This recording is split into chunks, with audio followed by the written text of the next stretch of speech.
साथियों, बहुजन समाज में जन्मे उन सभी महापुरुषों के चरणों में नमन करती हूँ जिन्होंने अपना पूरा संपूर्ण जीवन इस मूल निवासी बहुजन समाज की हक और आज़ादी के लिए अपना कुर्बान कर दिया। सम्मान का प्रतीक मंच और मंच पर बैठे हुए हमारे बुद्धिजीवी वर्ग के सभी अतिथि वक्तागण, सभागार में बैठे मेरे मूल निवासी बहुजन समाज के भाइयों और बहनों, आप सभी को मेरा जय भीम, जय भारत, जय मूल निवासी। साथियों, चौधरी सर के अनुसार मेरी बीडी तिवारी से आज से 1.5 साल पहले आरक्षण और प्रतिनिधित्व के ऊपर चर्चा हुई थी। उस चर्चा के संदर्भ में मेरी उनसे क्लियरिटी बात नहीं हुई थी, लेकिन मैं चौधरी सर से इजाज़त चाहती हूँ कि जो कौम अपना इतिहास नहीं जानती वो कभी अपने भविष्य का निर्माण नहीं कर सकती। इस मूल निवासी बहुजन समाज को जब तक अपना इतिहास मालूम नहीं होगा तब तक हमें कौन सा रास्ता चुनना है। किसी ने कहा है कि हर चमकने वाली चीज़ सोना नहीं होती और हर काली चीज़ कोयला नहीं होती। धोखा वही खाते हैं मेरे मूल निवासी बहुजन भाइयों जिन्हें दोस्त और दुश्मन की पहचान नहीं होती। हमने आज तक धोखा खाया है। ये धोखा खाया हुआ समाज है। सदियों से हमें धोखा मिला है। कभी हमें धर्म के नाम पर धोखा, कभी हमें समाज के नाम पर धोखा। क्योंकि वर्तमान परिस्थितियां जो हैं वो स्पष्ट है कि आज की तारीख में अगर इस देश का कोई गुरु है, समाज का गुरु ब्राह्मण है, इतिहास लिखने वाला ब्राह्मण है, शिक्षा का गुरु ब्राह्मण है, धर्म का गुरु ब्राह्मण है और राजनीति का गुरु भी ब्राह्मण है। आज इन लोगों ने सामाजिक, आर्थिक, शैक्षणिक, राजनीतिक और धार्मिक क्षेत्रों में कब्जा करके इस मूल निवासी बहुजन समाज को अधिकार वंचित कर दिया। जो हमारे डॉक्टर बाबा साहब अंबेडकर युग पुरुष ने 1916 से लेकर के 1956 तक 42 साल अकेले संघर्ष किए, उस वक्त बाबा साहब के पास कोई संविधान नहीं था। आज हमारे पास संविधान होने के बाद भी हमने 70 सालों में अपने जो मिले हुए हमें हक और अधिकार थे, हमने उसको गंवा दिया। ऐसा क्यों हुआ? ऐसा इसलिए हुआ कि बाबा साहब ने जो शोषित पीड़ित वर्ग को जो अधिकार दिलवाए थे, संवैधानिक अधिकार, मौलिक अधिकार, बाबा साहब ने 2 साल 11 महीने और 17 दिन में भारत का संविधान लिखा, 395 अनुच्छेद लिखे और 12 अनुसूचियां लिखी। 395 अनुच्छेद में 67 अनुच्छेद SC, ST, OBC and minority के समर्थन में है। जो अनुसूचियां 12 अनुसूचियों में अनुसूची 5 और 6 हमारे आदिवासी वर्ग के समर्थन में है। लेकिन इस जो अधिकार वंचित समाज को डॉक्टर बाबा साहब अंबेडकर ने जो अधिकार दिलवाए थे, इन्होंने साम दाम दंड की भेद की नीति से खत्म करने का काम किया। इसलिए हमें इतिहास में जाना जरूरी है कि मेरे मूल निवासी भाइयों, मैं आप लोगों से कहना चाहती हूं कि आरक्षण का जो प्रश्न है, जो सवाल है, ये बहुत पुराना है, इतिहास है। ये 1956 की बात नहीं है। आरक्षण का जनक कौन है, इस चीज को हमें समझना होगा। 4000 साल पहले हमें आरक्षण देने वाले यही यूरेशियन ब्राह्मण थे, जिन्होंने 4000 साल पहले इस मूल निवासी बहुजन समाज को 6500 से भी अधिक कामों में बांट दिया। यह मूल निवासी बहुजन समाज के बीच में कोई भी जाति नहीं थी, कोई भी वर्ग नहीं था, कोई भी भेद नहीं था, कोई भी कामों का बंटवारा नहीं था। ये यूरेशिया से आए हुए विदेशियों ने इस भारत के मूल निवासियों को वर्ण व्यवस्था थोपी और वर्ण व्यवस्था के बाद कर्म व्यवस्था थोपी और कर्म व्यवस्था के बाद इन्होंने कर्म के आधार पर जातियां निर्माण कर दी। ब्राह्मण कहता है, मनुस्मृति के अनुसार जो 4000 साल पहले मनुस्मृति लिखी गई, मैं एविडेंस के साथ में कभी भी मंच पर जाती हूँ, इसमें 2669 यानी 2500 से ऊपर इसमें श्लोक है। इसमें वो लिखा हुआ है कि ब्राह्मण ब्रह्मा के मुख से पैदा हुआ, क्षत्रिय भुजाओं से पैदा हुआ, वैश्य नाभि से पैदा हुआ और शूद्र पैरों से पैदा हुआ। कभी मैं यहाँ बैठे हुए सभी मेरे साइंस के पढ़े लिखे बच्चे भी होंगे, कुछ युवा भी होंगे, यहाँ पर सभी लोग समझदार बुद्धिजीवी वर्ग हैं। कभी किसी पुरुष को आपने मुंह से बच्चा पैदा हुआ तो देखा? अगर कोई देखा हो तो बता दीजिए। वो भी ब्रह्मा के मुख से ब्राह्मण पैदा हुआ। मैंने तो अभी तक थूक और खकार के सिवा कुछ निकलते देखा ही नहीं। लेकिन वो कहता है ब्रह्मा के मुख से ब्राह्मण पैदा हुआ, भुजाओं से क्षत्रिय पैदा हुआ, नाभि से वैश्य पैदा हुआ और पैरों से शूद्र पैदा हुआ, यानी SC ST OBC जो संवैधानिक भाषा में कहा जाता है। इन्होंने क्या कर्म बांटा? ब्राह्मण शिक्षा देने का, पढ़ने का काम करेगा, पूजा पाठ करने का काम करेगा और दक्षिणा लेने का काम करेगा। 5वीं फैल हमारे भविष्य बताता है।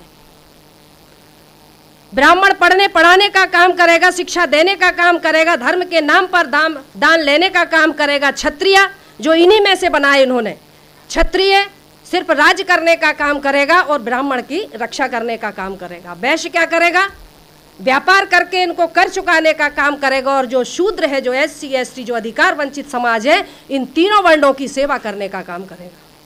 ये ब्राह्मण ने आरक्षण नहीं दिया हमें। आरक्षण खत्म करने की बात कहते हो। 4000 साल पहले जो आपने मनुस्मृति के माध्यम से हमारे मूल निवासी बहुजनों को जो आरक्षण दिया, उसको तो खत्म कर दो। उसको खत्म करने की बात नहीं करेंगे। 1956 में जो बाबा साहब ने अनुसूची 15(4)(16)(4) में जो शिक्षा का, समानता का जो हमें अधिकार दिया, उसको छीनने की बात करते हैं। मनुस्मृति में लिखा है शूद्र जाति के लोग ताजा भोजन नहीं कर सकते, मरघट के उतरन कपड़े पहनेंगे, मरघट के जो मुर्दे के हैं वो कपड़े पहनेंगे, ताजा भोजन नहीं करेंगे, चांदी के जेवर नहीं पहनेंगे, मतलब धातु के बर्तन में खाना नहीं खाएंगे, मिट्टी के बर्तन में खाना खाएंगे। गांव से अलग उनकी बस्तियां होंगी, जहां पर सवर्णों की गंदगी बहती है, बाथरूम लेटरिन बहती है, वहां पे हमारे घर होंगे, मरघटों के किनारे हमारे घर होंगे। हम लोग बोल नहीं सकते थे। क्या लिखा मनुस्मृति में कि यदि शूद्र जाति के लोग कहीं अगर किसी धर्म ग्रंथों को अगर पढ़ते हुए मिल जाए तो उनकी जीवा काट लो। मैं नहीं बोल रही हूँ, मेरे बाप ने नहीं लिखी है, ये मेरे बाप ने नहीं लिखी। शूद्र जाति के लोग अगर कहीं धर्म शास्त्रों को पढ़ते हुए मिल जाए तो उनकी जीवा काट लो। अगर सुनते हुए मिल जाए तो कान में गरम शीशा करके डाल दो। अगर ब्राह्मण को निगाह भर करके देख लें, ठाकुरों को देख लें तो उनकी आंखों में सरिये डाल दो। और अगर ठाकुर पंडित बनिया के बगल से बैठे हुए मिल जाए तो उनके पीछे का हिस्सा काट लो। ये किसने दिया आरक्षण? उन्होंने अपने इस धर्मशास्त्र में लिखा कि अगर किसी समाज को गुलाम बनाना है तो शूद्र जाति के घरों में रहने वाली महिलाओं को धार्मिक गुलामी में थोप दो, 7 पीढ़ियां हमारी गुलामी करेंगी। आज हमारी महिलाएं करवा चौथ और हरतालिका और ना जाने कौन कौन से व्रत रहती हैं। हमारे कॉलोनी में भी रहती हैं, भोपाल में कहते हैं हरतालिका हम रहते हैं, 3 दिन व्रत रहती हैं, मनपसंद पति मिलता है। कुंवारी लड़की रहती है तो मानती हूँ कि हाँ भैया ठीक है, लेकिन शादीशुदा भी रहती हैं तो मैं कहती हूँ क्या जो घर में है वो पसंद नहीं है, अभी जो दूसरा चाहिए वो भी रहती हैं। शिव जी को जल चढ़ाती हैं। मतलब ब्राह्मण की जो सामाजिक जो धार्मिक व्यवस्था है, समाज का गुरु ब्राह्मण, SC ST OBC, चमार भंगी बसोड़ धोबी तेली नाई काछी कुमार डोम डमार मांग महार मंगी, दुनिया भर की 6500 से अधिक जातियों का निर्माण कर दिया। समाज को बंटवारा करने वाला ब्राह्मण, बंटने वालों का कोई उद्देश्य नहीं था, बंटने वालों का कोई उद्देश्य नहीं था, हम लोगों का कोई उद्देश्य नहीं था, लेकिन बांटने वालों का उद्देश्य था। उनने हमें 6500 से अधिक जातियों में बांटा, कर्म निर्धारित कर दिए। तू भंगी, तू सफाई का काम करेगा, तू चमड़े का काम करेगा, तू तेल निकालेगा, तू कपड़े धोएगा, तू खाना बनाएगा, तू मकान बनाएगा, तू बर्तन बनाएगा, तू बैल ढोर चलाएगा। जो चमड़े का काम करता था वो चमार, जो तेल निकालता था वो तेली, जो गंदगी साफ करता था वो भंगी। भंगी कौन है? वो हमारा समाज है, वो कोई दूसरे कहीं से आए हुए नहीं है। वाल्मीकि समाज हमारा समाज है, क्योंकि ब्राह्मणों के नियमों के अनुसार ये था कि यदि कोई ब्राह्मणों की आज्ञा का अवहेलना करता है तो उसको जाति से वंचित कर दो, उसको मृत्यु दंड तय है। हमारे लोगों ने यदि उनके लिए संघर्ष किया तो उनको उतने ही गंदे काम सौंपे गए और आज उनको समाज से भंग कर दिया। बहुवचन में समाज से भंग, समाज को भंगी कहा गया। ये हमारे अपने लोग हैं, हमारा ब्लड रिलेशन है। लेकिन आज हमारे SC ST के जो लोग हैं, SC में 275 जातियां हैं, ST में 750 जातियां हैं, पिछड़े वर्ग में 350 से अधिक जातियां हैं। जिन्होंने ज़्यादा संघर्ष करा, इनका मुकाबला किया, इनसे डरे नहीं, उनको उतने ही गंदे पैसे सौंपे गए जो अनुसूचित जाति, संवैधानिक भाषा अनुसूचित जाति के नाम से जाने गए। जिन्होंने ब्राह्मणों की गुलामी स्वीकार नहीं करी, हमारे ही लोग, और जो जंगलों की तरफ भाग गए वो आदिवासी कहलाए। और जिन्होंने ब्राह्मणों की जी हजूरी करी, गुलामी स्वीकार करी और उन्होंने कहा तुम जो करोगे हम करेंगे, वो पिछड़े वर्ग के लोग कहलाए। आज सबसे ज्यादा अगर देश में गुलाम है और अगर शूद्र जिसको नाम दिया है तो कौन है? वो पिछड़ा वर्ग का लोग है। आज पिछड़े वर्ग के पीछे दुश्मन छिपा हुआ है। आज पिछड़े वर्ग के माध्यम से हमारे ऊपर अन्याय अत्याचार होता है, जबकि वो हमारा बड़ा भाई है। वो नहीं जानता कि ये SC और ST के लोग मेरे छोटे भाई हैं और मैं किन के कहने में ये अन्याय अत्याचार कर रहा हूँ। जिन्होंने ब्राह्मणों की गुलामी से, उनके अन्याय और अत्याचारों से तंग होकर जो माइनॉरिटी के लोग कहलाए, जैसे मुस्लिम है, सिख है, बुद्धिस्ट है, ईसाई हैं, जैन है, ये हमारे लोग हैं, धर्म परिवर्तित लोग। ये मूल निवासी Bahujan Samaj 50% SC ST OBC and minority, ये हमारे वर्ग के लोग हैं। और आज जो हमारे वर्ग के लोग हैं यही अधिकार वंचित लोग हैं। आज इन अधिकार वंचित लोगों के हक और अधिकारों को खत्म करने के लिए अभी कुछ देर पहले राष्ट्रपति जी का जिक्र हो रहा था। रामनाथ कोविंद जी, बहुत सारे लोग मैंने पेपर में देखा रामनाथ कोविंद जी का स्वागत करने के लिए दिल्ली तक पहुंचे। साथियों, मैंने पहले कहा कि जो कौम अपना इतिहास नहीं जानती वो अपने भविष्य का निर्माण नहीं करती। रामनाथ कोविंद है कौन, ये हमें समझना होगा। रामनाथ कोविंद वही है जब डॉक्टर बाबा साहब अम्बेडकर भंडारा से चुनाव लड़ने के लिए खड़े हो गए थे और चुनाव हार गए थे, तब जगजीवन राम की बेटी जो मीरा कुमार है उसको भी राष्ट्रपति पद के लिए खड़ा किया गया था। जगजीवन राम जी ने डॉक्टर बाबा साहब अम्बेडकर के पंडाल पर पत्थर फेंकने का काम करा था। दूसरा, रामनाथ कोविंद, मैं राजनीति नहीं हूं, मैं राजनीतिक महिला नहीं हूं, ना मैं राजनीति समझती हूं, लेकिन जितना मेरा अध्ययन है और जितना मैं वाच करती हूं कि रामनाथ कोविंद वही है जिन्होंने संविधान की समीक्षा के लिए, जब उस वक्त अटल बिहारी वाजपेयी प्रधानमंत्री बना था, तो अटल बिहारी वाजपेयी ने कहा था कि रामनाथ कोविंद जी मुझे SC ST OBC के सिग्नेचर चाहिए ताकि मैं संविधान की समीक्षा कर सकूं। रामनाथ कोविंद गुलाम जो राष्ट्रपति हैं, उन्होंने क्या किया, 60 राज्यसभा सदस्यों के सिग्नेचर करके, सहमति करके अटल बिहारी वाजपेयी को दे दिए कि हाँ आप संविधान की समीक्षा कीजिए। रामनाथ कोविंद ने जब ये सौंपा, उसी दिन से भारत के संविधान की समीक्षा होनी चाहिए, होनी चाहिए, होनी चाहिए, ये मुद्दा उठा। और साथियों, रामनाथ कोविंद को जो राष्ट्रपति बनाया गया, ये बिना षड्यंत्र के नहीं बनाया गया। ब्राह्मण चरित्र में परिवर्तन करता है लेकिन उद्देश्य से कभी परिवर्तन नहीं करता। उनका क्या है, मैं राजनीतिक नहीं हूं, लेकिन साहब राज्यसभा सदस्य रहे हैं। राष्ट्रपति को जिस राज्य का जो राज्यपाल होता है वो एक क्या बोलेंगे उसको, एक विचार भेजता है। क्या बोलेंगे सर उसको, मतलब एक विचार भेजते हैं कि संविधान की समीक्षा होनी चाहिए कि नहीं। राज्यपाल के द्वारा राष्ट्रपति को यह विधेयक पहुंचाया जाता है और राष्ट्रपति उस पर अपनी सहमति देता है कि हाँ संविधान में बदलाव होना चाहिए, समीक्षा होनी चाहिए। रामनाथ कोविंद को अनायास ही कोई दलित को मतलब राष्ट्रपति बनाना कोई ऐसे ही नहीं बनाया है, योजनाबद्ध तरीके से हुआ है। तो साथियों, इस तरह से जो हमारे हक और अधिकारों को छीनने का काम जो इन लोगों ने किया, वो कोई ऐसी बात नहीं है कि ऐसे ही कर दिया हो, क्योंकि आज हम देख रहे हैं कि लगे हैं लहू के रंग जिनकी गिरेवा पर, लगे हैं लहू के रंग जिनकी गिरेवा पर, वही आज स्वच्छता अभियान की बात करते हैं।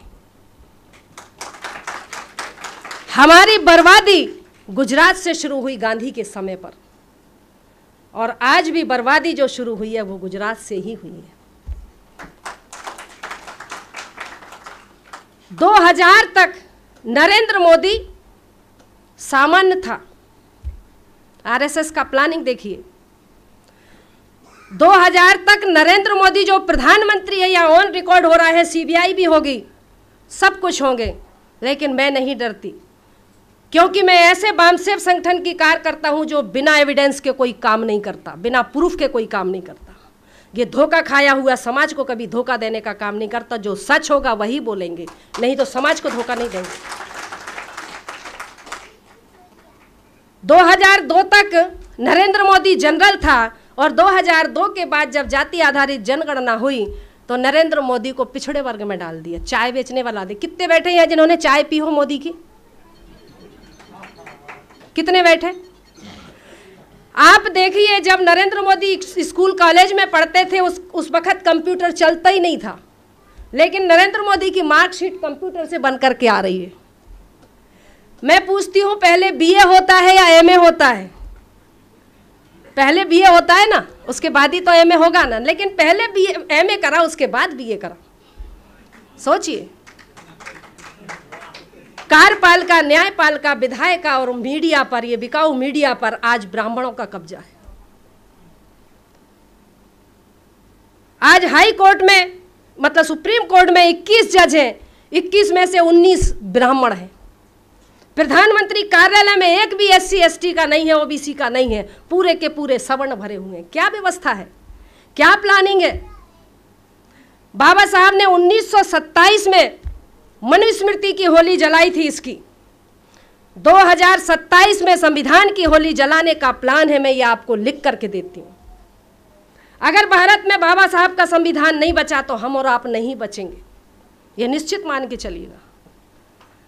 बाबा साहब के संविधान को RSS के लोग खत्म करने की पूरी प्लानिंग है, और संविधान बदलने की ये पूरी साजिश है। देखिए, ये मैं बता रही हूँ, भारत का संविधान बदलने की पूरी साजिश है। मालेगांव बम ब्लास्ट में जब पंडित प्रज्ञा ठाकुर ने मालेगांव बम ब्लास्ट किया तो उस वक्त उसका नार्को टेस्ट हुआ। ATS ने उसका नार्को टेस्ट किया। नार्को टेस्ट करने के बाद जब उससे ATS ने पूछा कि मालेगांव में तुमने जो 11 बम ब्लास्ट किए उसके पीछे तुम्हारा उद्देश्य क्या था, तो नार्को टेस्ट में वो क्या बोलती है, इस पत्रिका पेपर 22 जनवरी 2009 का ये पेपर है। 22 जनवरी 2009 का पेपर पत्रिका, ये भोपाल से निकलता है, और भोपाल के पत्रिका पेपर में क्या दिया कि मालेगांव, मतलब मालेगांव बम ब्लास्ट के संदर्भ में उसका बयान है कि अभिनव भारत की आड़ में हम भारत का नाम परिवर्तन करना चाहते थे। क्या नाम रखना चाहते थे? पूछा गया, आर्यव्रत।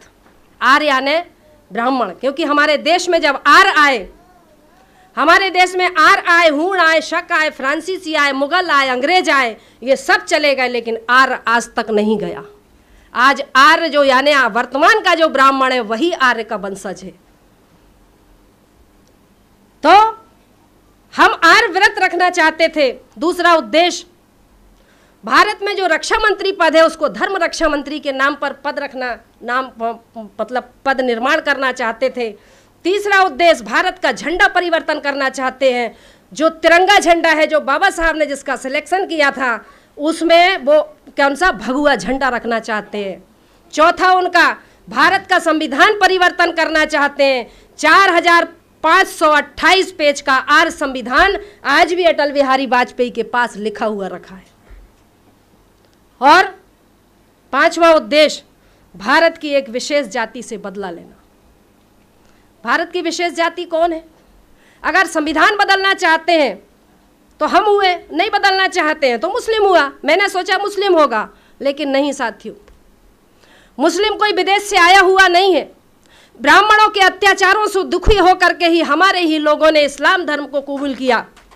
ये हमारे अपने लोग हैं जिनको हम अपना दुश्मन मानते हैं, लेकिन ब्राह्मणों ने SC ST OBC को हिंदू बना करके आज मुसलमानों के विरोध में लड़वाने का काम करता है।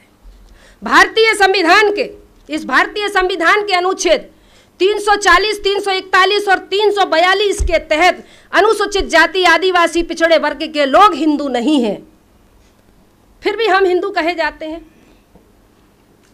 हिंदू का मतलब होता है जो दीन होता है, जो दलित होता है, जो तिरस्कृत होता है, जो चोर होता है, वो हिंदू। क्योंकि जब अकबर हमारे देश में आया था, जब उसने जजिया कर मांगा था और जजिया कर देने से ब्राह्मणों ने मना कर दिया था, उन्होंने कहा कि तुम भी विदेशी, हम भी विदेशी, यहाँ के लोगों से लो ना। कहते ये तो हीन है, ये तो देते ही नहीं है, ये तो तिरस्कृत लोग हैं, बहिष्कृत लोग हैं। तो उन्होंने हमको नाम दिया था हीन।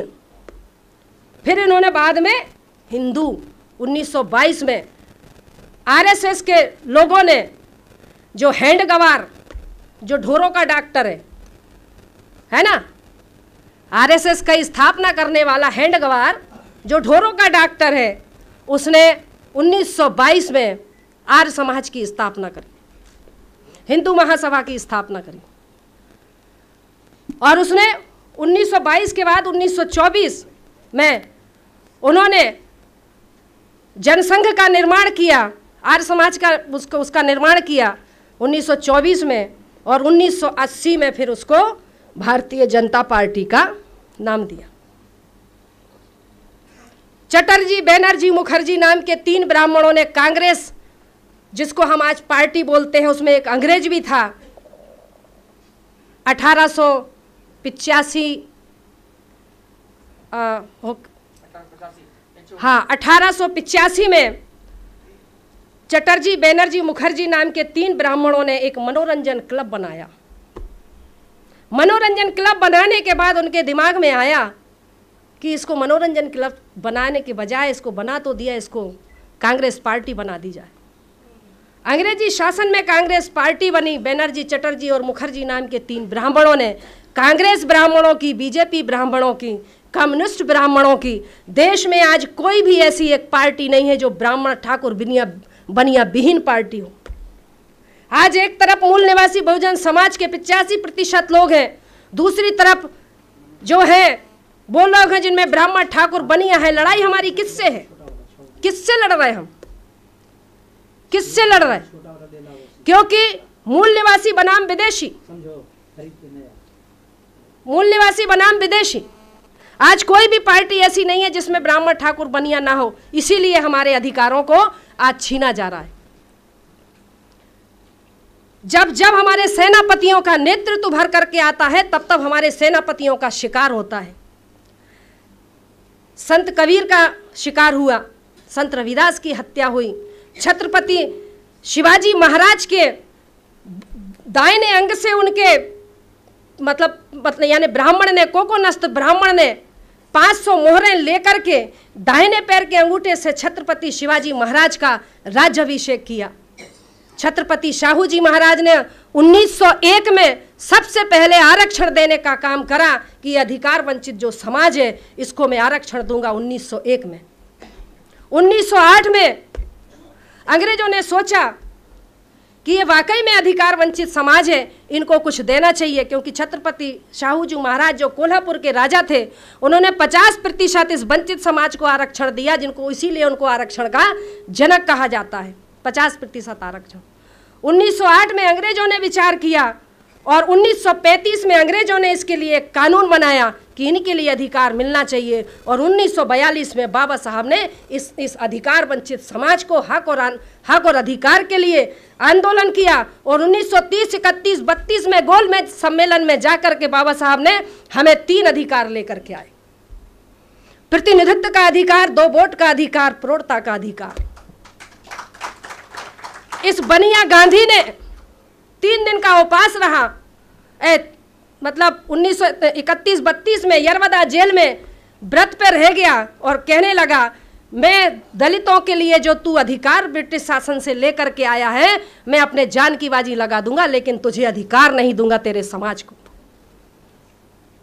हम लोग कहते हैं दे दी हमें आज़ादी बिना खड़ग बिना ढाल, साबरमती के संत तूने कर दिया कमाल। आज हरिजन कहने वाला यही गांधी है। बाबा साहब ने कभी गांधी को मिस्टर गांधी कहते थे, गांधी जी कभी नहीं कहा। और किसी के लिए मैं सम्मानपूर्वक तरीके से बोलूं, जिसने मेरे समाज का सत्यानाश किया, मैं उसको सम्मान दूं, यह किसी भी संविधान में नहीं लिखा, किसी भी संविधान में नहीं लिखा। जो मेरे समाज की हक और अधिकारों के और उनके अधिकारों को उनको भिखारी बना करके छोड़ने वाले हैं, मैं उनको सम्मान दूं, ये जरूरी नहीं है। भारतीय संविधान के अनुच्छेद 19 के तहत मुझे मेरे समाज के बीच में अपने हक और अधिकार की बात रखने का, अपने समाज को अपने समाज को जागृत करने का अधिकार है। इसलिए आज मैं इस मंच के माध्यम से बोल रही हूं। भारतीय संविधान के अनुच्छेद 52 के अनुसार अगर कोई राजनीतिक दल या कोई भी राजनीतिक दल या कोई भी सामाजिक दल अगर हमारे मूल निवासी बहुजन समाज को अधिकार वंचित करने का काम करता है या किसी समाज को करता है, तो हम सामाजिक समूह बना करके अनुच्छेद 52 के अनुसार हम अपने समाज को जागृत करने का एक संगठन बना करके जागृत करने का काम कर सकते हैं। ये हमारा राइट है। किसी के बाप ने नहीं दिया हमको ये अधिकार, ये बाबा साहब ने दिया। भारतीय संविधान के और अनुच्छेद 15(4) के अनुसार हमें समानता का अधिकार दिया, कुएं पर पानी पीने का अधिकार, नलकूप में जाने का अधिकार, कहीं पर भी जा सकते, होटलों में जा सकते, पार्कों में जा सकते। पहले हम नहीं जा सकते थे। हमारे पूर्वजों के गले में हंडी, कमर पे झाड़ू और कूले पे घंटा बंधा था कि शूद्र निकल रहा है। महात्मा फूले जो माली समाज के थे, महात्मा फूले ने आज इस समाज के अधिकारों को लड़ने के लिए उन्होंने सबसे पहले सत्य शोधक समाज की रचना करी, स्थापना करी। और उसी के अगेंस्ट में आरएसएस ने काय की स्थापना करी, काय की आर महासभा की। इस तरह से हमारी काट के लिए काम किया गया कि अधिकार वंचितों को और अधिकार वंचित किया जाए। और साथियों, हमारे पूर्वजों के लिए ढोरों का मांस खाने के लिए मजबूर किया गया, हमें नालियां साफ करने के लिए मजबूर किया गया। इन्होंने अपनी ब्राह्मणी व्यवस्था बनाने के लिए चातुर्ण वर्ण व्यवस्था बनाई। ब्राह्मण, क्षत्रिय, वैश्य और शूद्र, 4 हो गए। 4 धाम, जगन्नाथ, अमरनाथ, सोमनाथ और कौन कौन सा नाथ, एक और है बद्रीनाथ, ठीक है ना। 4 वर्ण, 4 धाम, 4 आश्रम, 4 युग, सतयुग, द्वापर युग, त्रेता युग, कलयुग। ये जो युग है इसको कलयुग कहा क्योंकि सतयुग में ब्राह्मण को पढ़ने का अधिकार था और द्वापर युग में ठाकरों को पढ़ने का अधिकार था, त्रेता युग में बनियों को अधिकार था पढ़ने का, और 1956 के बाद यानी कलयुग में शूद्रों को पढ़ने का अधिकार मिला। तो ये कलयुग नहीं है, ये कलम युग है, कलम युग। समझ गए? ये कलम युग है और ये कलम के कसाईयों ने हमारे समाज को अधिकार वंचित किया। मेरे ऊपर 3 बार अटैक हो चुका है। मैं भी जैसे वो एक लंकेश मारी गई ना, कभी भी मारी जा सकती हूँ। लेकिन मैंने मेरे मिस्टर से कह दिया है, मैंने अपनी ज़िंदगी के 35 साल तुम्हें दिए, घर दिया, परिवार दिए, बच्चे दिए। रेलवे में नौकरी करती थी, मैंने अपनी रेलवे की नौकरी को छोड़ करके समाज के बीच में निकल गई। आज की तारीख में मेरी 35,000 सैलरी थी, लेकिन जो मेरे को खाने को देता मैं उसके घर में सूखी रोटी खा लेती। लेकिन इस समाज का मैं अंग हूं। मैंने मेरे मिस्टर से कहा कि अगर घर में रहूंगी और मरूंगी तो मरीज कहलाऊंगी, लेकिन समाज के लिए काम करते हुए मरूंगी तो शहीद कहलाऊंगी।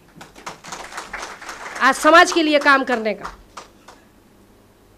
समाज को, ये अधिकार वंचित समाज को जागरूक करने का मैं काम करती हूं। अभी आपने देखा होगा आदिवासियों ने, हमारा आदिवासी समाज ने रावण दहन के पुतले का विरोध किया। एक भी सफोला बाहर निकला, देखा आपने? चुटैया वाला निकला बाहर? नहीं निकला। रावण का दहन क्यों? जब रावण के दहन के लिए जब पूरे भारत में आवेदन लग गए तो एक भी सांप बाहर नहीं निकला कि नहीं रावण का दहन क्यों नहीं करने दोगे। क्योंकि वो जानते हैं कि अगर रावण के दहन पर अगर हमने प्रतिबंध लगा, उसको खोलने की बात करी, तो मैं भी कमज़ोर नहीं हूँ। मेरा सवाल पहले से ही मैंने तैयार करके रखे। मैंने सभी संगठनों को लिख करके दे दिया कि अगर आपके ऊपर कोई डबल FIR करता है कि रावण के दहन होना चाहिए, तो मैंने कहा सबसे पहले उससे पूछना कि अगर रावण का दहन एक स्त्री के हरण के लिए किया जाता है तो सबसे पहला अदालत में जजों के सामने, हाई कोर्ट का जज हो या सुप्रीम कोर्ट का जज हो, कहना कि इंद्रदेव ने ऋषि गौतम की पत्नी अहिल्या के साथ बलात्कार किया, उसका अपहरण किया, उसका दहन क्यों नहीं? राजा पांडु ने माद्री के साथ बलात्कार किया, उसका दहन क्यों नहीं? ऋषि पाराशर ने केवट की बेटी सत्यवती को भगा करके ले गया और उसका बलात्कार किया, उसका दहन क्यों नहीं? बृहस्पति की पत्नी तारा का हरण वन मंत्री चंद्र ने किया। ये मैं नहीं कह रही हूं, उनके धर्मशास्त्र कह रहे जो उनके बाप दादों ने लिखे। तो वन मंत्री चंद्र ने अपहरण कर बलात्कार किया, उसका दहन क्यों नहीं? ब्रह्मा ने अपनी पुत्री सरस्वती का अपहरण किया, बलात्कार किया, उससे बेटी पैदा करी, उसका दहन क्यों नहीं? राजा नरक की रानियों के साथ कृष्ण ने जबरदस्ती विवाह किया, उसका भी तो दहन होना चाहिए ना। कृष्ण ने स्वयं की बहन सुभद्रा का अपहरण किया, उसका भी दहन होना चाहिए। कृष्ण, अब आप सोचते होंगे कृष्ण और राधा का संबंध क्या है? राधा कृष्ण की मामी है, उनके धर्म के अनुसार अगर कोई भांजा मामी के साथ रंग रलियां मनाएगा तो क्या कोई छोड़ेगा? उसका भी दहन होना चाहिए।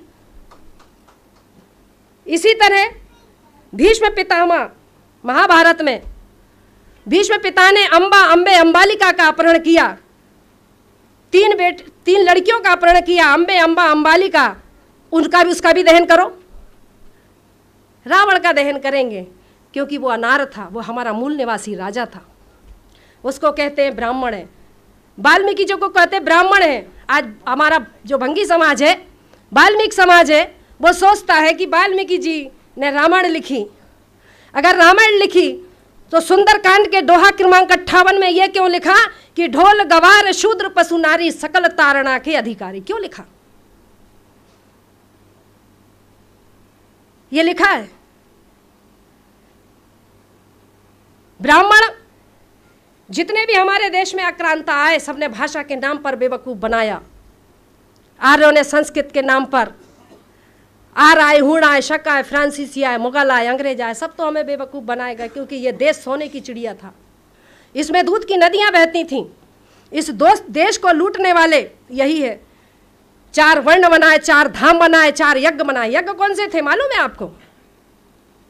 यज्ञों के नाम पर नर बलि दी जाती थी, यज्ञों के नाम पर पशु बलि दी जाती थी, यज्ञों के नाम पर गौ की बलि दी जाती थी।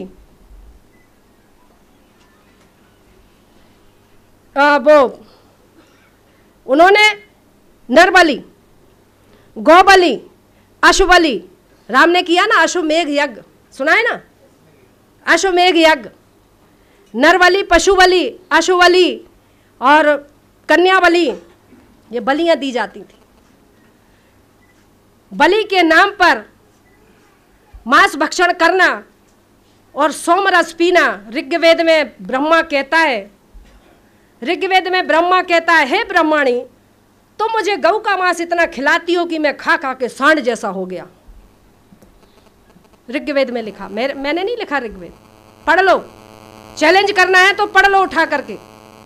धर्मशास्त्रों को आस्था के नाम पर मत पढ़ो, परखने के नाम पर पढ़ो। अगर वाकई में समाज के शुभ चिंतक हो तो वैज्ञानिक तौर पर उसको समझना सीखो। हनुमान ने सूरज निगल लिया, 54 पे तो यहाँ आदमी मरने लगते हैं, 2.5 करोड़ डिग्री सेल्सियस उसका तापमान है, कैसे निगल लिया? सूर्य का जो व्यास है पृथ्वी से 13 लाख गुना बड़ा है, कैसे निगल लिया?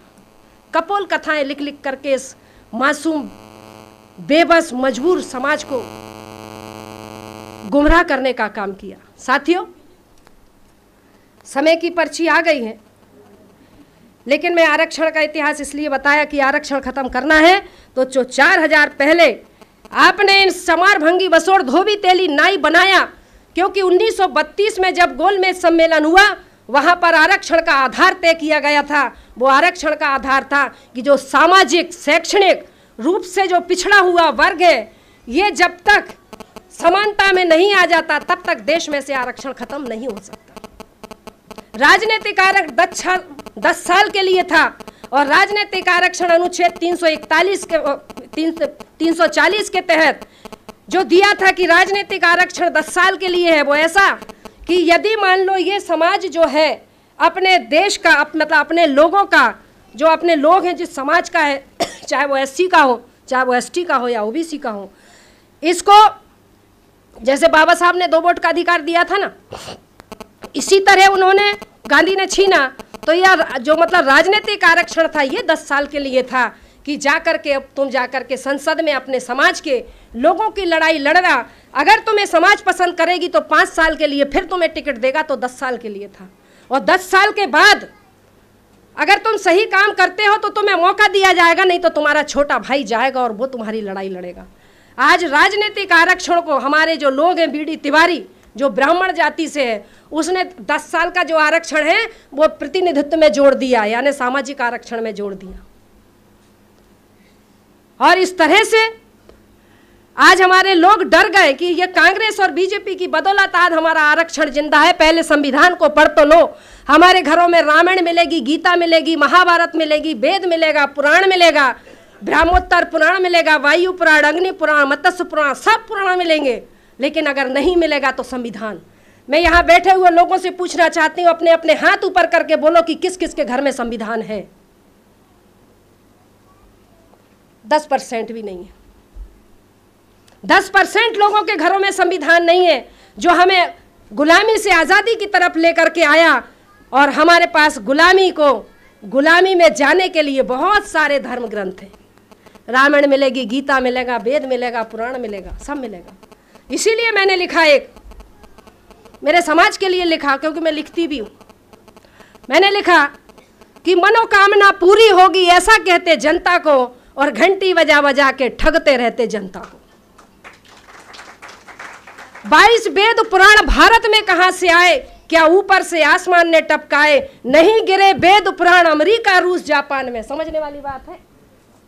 नहीं गिरे वेद पुराण अमेरिका रूस जापान में, और वेद पुराण टपके भारत में, तो एंटीना वालों के मकान में। उसका ऊपर से कांटेक्ट है कि वेद पुराण टपके भारत में, तो एंटीना वालों के मकान में, कि वीरों के वीर हनुमान यहाँ, फिर स्वर्ण पदक के लाले क्यों। और धन की देवी लक्ष्मी यहाँ, फिर भूखी नंगी जनता क्यों। और ज्ञान की देवी सरस्वती यहाँ, फिर अनपढ़ जाहिल जनता क्यों। इन मनुवादियों ने देश के मूल निवासियों को भरमाया है। अब तो समझ जाओ कि हमारी अक्ल पर पड़ गया ताला है। इन पत्थरों की मूर्तों से सर टकराते टकराते मर जाओगे, पर है मेरे मूल निवासी भाइयों, कभी समस्याओं से निजात नहीं पाओगे। इसलिए बुद्धि की शरण में आओ, देखो समाज को पढ़ो, नजदीक जाओ, दूर से मत पढ़ो कि हम टीवी पे देख रहे हैं। हाँ, जाओ ग्रामीण क्षेत्रों में जाओ। इसी समाज की बदौलत हमें प्रतिनिधित्व का अधिकार मिला। तुम्हारी योग्यता की वजह से नहीं मिला कि तुमने MSc कर लिया, BSc कर लिया, MA कर लिया, BA कर लिया। जब जाति आधारित की सूची बनी, अनुसूचित जाति कोई जाति नहीं है, एक अनुक्रमांकिका है।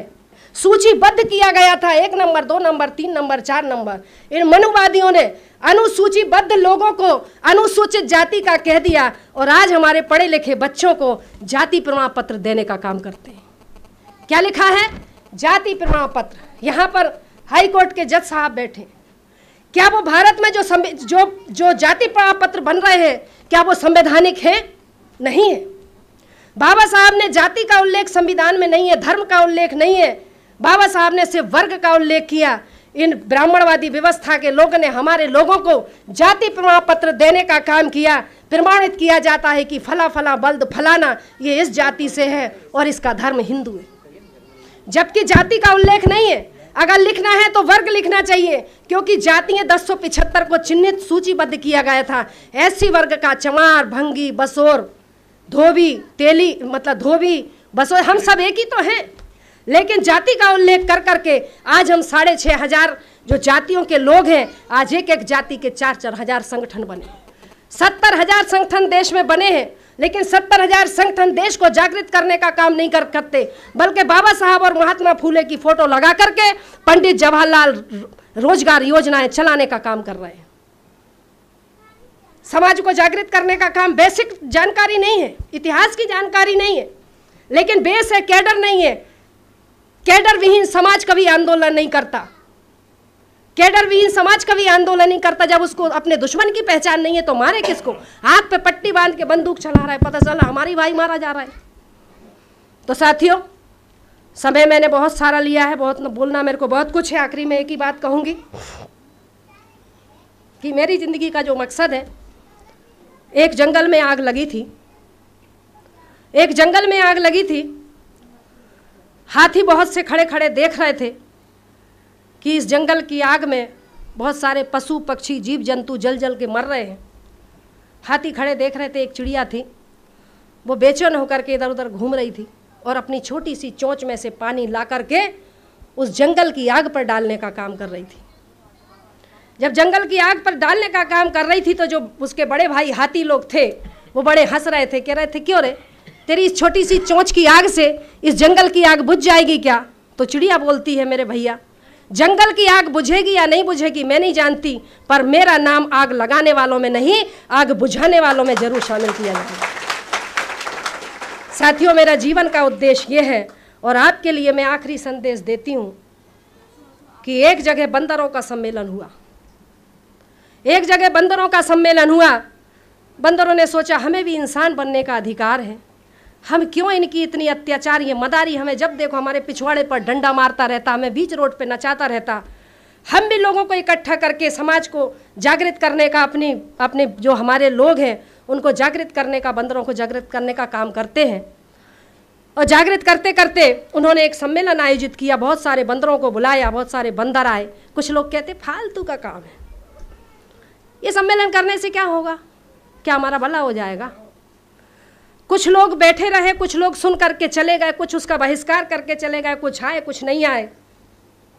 कुछ समय बाद जो सम्मेलन में शामिल थे उन लोगों को उन्होंने, उस बंदरों ने देखा जो उठकर चले गए थे, उनकी पीढ़ियां थीं, वो देख रहे हैं कि वो उनकी पीढ़ी के जो उठ के चले गए थे उसके जो परिवार के बंदर बंदरिया थे उसको एक मदारी फिर से डमरू ले करके, लकड़ी गले में बांध करके और उस बंदर बंदरिया के पिछवाड़े पर लात पीछे से मारने का काम कर रहा था। वो बंदरिया नाचती थी, वो बंदर नाचता था और आंसू बहाने का काम करता था। मैं आप लोगों से पूछना चाहती हूँ, वो रो रही थी और वो बुदबुदा भी रहे थे, वो और रो के बुदबुदा रहे थे और कुछ कुछ बोल रहे थे। मैं आप लोगों से पूछना चाहती हूँ, वो बंदर बंदरिया ऐसा लग रहा था कि वो किसी को गाली दे रहे थे। वो किसको गाली दे रहे थे? मेरा सवाल है आप लोगों के बीच में, किसको गाली दे रहे थे? हाँ, अपने पूर्वजों को। कि उस दिन जो सम्मेलन हो रहा था, अगर उस सम्मेलन में हम सहभागी हो जाते तो आज हम बंदर बंदरिया बन के नाचते नहीं, बल्कि हम भी इंसानों की श्रेणी में होते।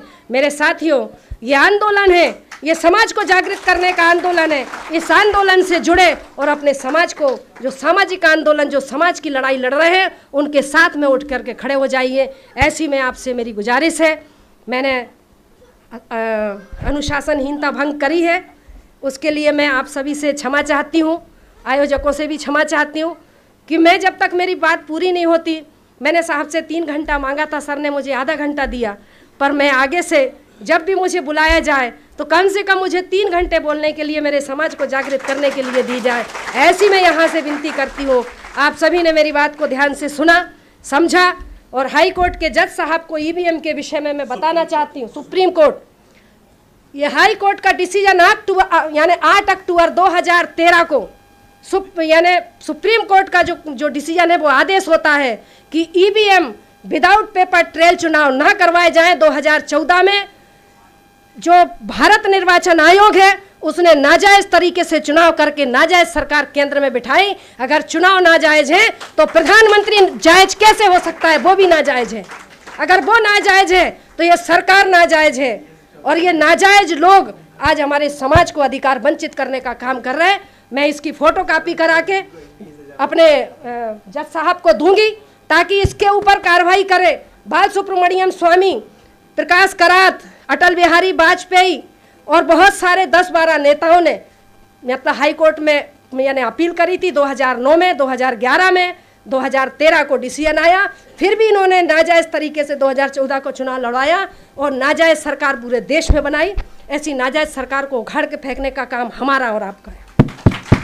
धन्यवाद। बहुत बहुत धन्यवाद।